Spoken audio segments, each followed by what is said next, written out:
से क्वेश्चन पूछा गया है कि जो पीएसए है, प्रोस्टेट स्पेसिफिक एंटीजन, वो कितनी होनी चाहिए जिससे हमें पता चले कि अब हमें प्रोस्टेट कैंसर के ट्रीटमेंट की ज़रूरत है। यानी उस स्टेज पर आ गए हैं कि अब प्रोस्टेट कैंसर का ट्रीटमेंट लाजमी है। तो अगर तो आपका प्रोस्टेट स्पेसिफिक एंटीजन पीएसए 1.4 है तो कोई घबराने की बात नहीं।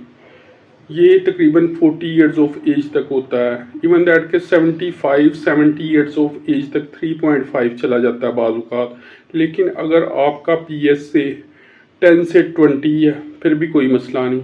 इवन दैट के अगर ये इसी रेंज में घूमता रहे तो आपको प्रोस्टेट कैंसर को सीरियस नहीं लेना चाहिए। लेकिन जब ये 50 नैनोग्राम से ऊपर जाए तो फिर पीएसए आपके लिए एक अलार्म है। वो कैसे? क्योंकि ये आपकी ट्रीटमेंट डायग्नोज कर रहा है, भाई आप फौरी ट्रीटमेंट लें।